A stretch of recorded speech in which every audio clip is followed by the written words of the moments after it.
আসসালামু আলাইকুম, welcome back to my channel Sylheti ফুরি। আজকের পর্বত আমি আপনার লগে শেয়ার করব কম উপকরণে ঘরোয়া উপায়ে মজাদার ঝটপট স্যান্ডউইচ। হুট করে মেহমান আইলে আমরা কনফিউজড হয়ে যাই যে কিতা নাস্তা দিতাম। নাস্তা বানানির বেশি সময় লাগলে তারারে কিলান সময় দিতাম। অতার লাগি এই স্যান্ডউইচের যে কিমা ইউজ করব আপনারা অলান কিমা হরি ফ্রিজও রাখি দিতে পারেন। কিন্তু তার আগে যারা এখন আমার চ্যানেলটারে সাবস্ক্রাইব করছেন না, ও ধরনের নতুন নতুন রেসিপি পাইতে প্লিজ আমার চ্যানেলটারে সাবস্ক্রাইব করিয়া পাশে আওয়া বেল আইকনটা প্রেস করে দিবা। পরবর্তী ভিডিওর নোটিফিকেশন সবার আগে পাইলিবা।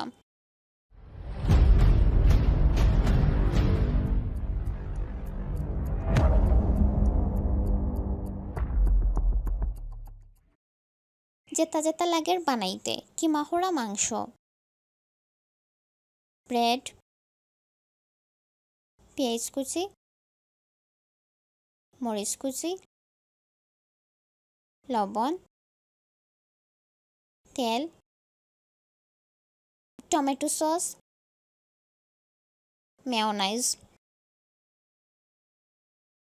ফয়লা ভিতরে দেওয়ার ফুটটা রেডি করে লাইমু। চুলাত প্যান বইয়া তেল দিলাম। তেল গরম হওয়ার পরে পেঁয়াজ কুচি, মরিচ কুচি, লবণ, মাংসের কিমা দিলাইলাম। দিয়া বালাহরি বাজিয়া নামাই লাইলাম। এর মাঝে স্যান্ডউইচ মেকার রেডি করে রাখলাম। রেডি করার পরে ব্রেডর মাঝে সস, মেয়োনাইজ আর কিমা দিয়ে স্যান্ডউইচ মেকারও দিলাইলাম। দিয়া নাওয়া পর্যন্ত অপেক্ষা করব। রেডি হয়ে গেলে নামাইয়া গরম গরম পরিবেশন করে লাইলাম। একটা আপনারা বাচ্চারা টিফিনও দিতে পারবা, তারা তো সপ্তাহ খাইতে চায় না, ইলান দিলে পছন্দ করব। আমরার গত পর্বের প্রশ্ন আছিল তরকারিত হলুদ বেশি হয়ে গেলে কিতা করবা। এর উত্তর হইল তরকারিত হলুদ বেশি হয়ে গেলে জ্বলন্ত চুলাতে একটা খুন্তি বালাহরি গরম করা লাগবো। খুন্তিটা লোয়া রইলে বেশি বালা।